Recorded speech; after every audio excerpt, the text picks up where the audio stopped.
Culture ou maturité, savoir faire la différence.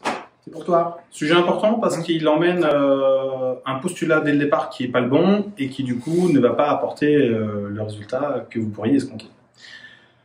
La particularité, et je vais faire un parallèle avec nos cultures étatiques de pays. Et puis après, vous ferez le parallèle vous-même, comme des grands, avec la culture de votre entreprise.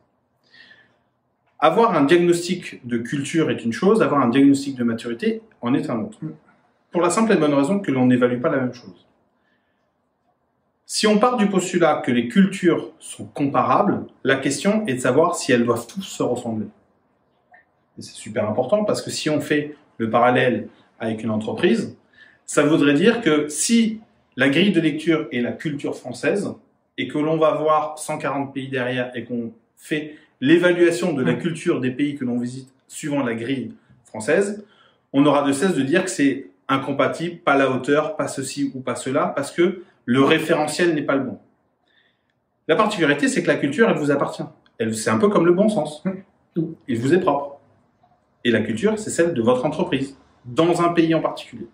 Et c'est notamment pour ça que nous ne parlons jamais de développer, ou pardon, d'évaluer la culture, mais on parle, nous, de développer la culture. Pour développer la culture, on passe par développer la maturité de l'organisation, quelle qu'elle soit, et elle en fera bien ce qu'elle veut, et c'est sa façon à elle de se l'approprier qui en fera sa culture. Donc là-dessus, soyez extrêmement vigilants sur le postulat de départ, parce que derrière, la façon de traiter le sujet ne sera pas la même et n'aura pas le même résultat.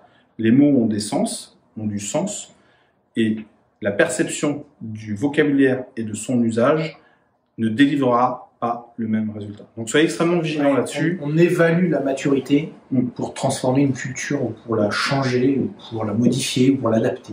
Mais c'est la maturité qu'il faut évaluer pour ça.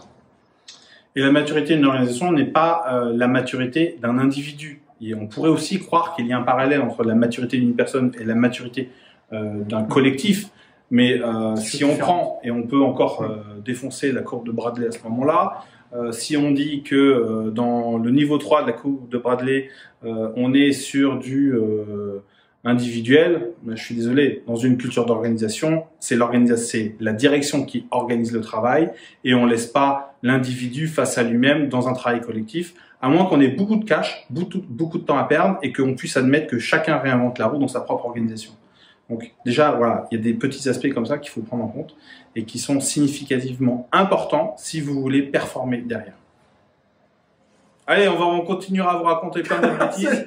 Juste une petite blague comme ça en passant. Si tous ces vidéos et toutes au format podcast vous intéressent, n'hésitez pas à la partager, c'est gratuit et c'est fait pour. Oui. Parce que ça reste aussi dans notre délire de vouloir aider plus de monde et déjà à titre gracieux. Après, si vous avez du cash et que vous voulez nous en donner parce qu'on vous aide, nous on sait faire. Nous on saura faire aussi. Allez, salut.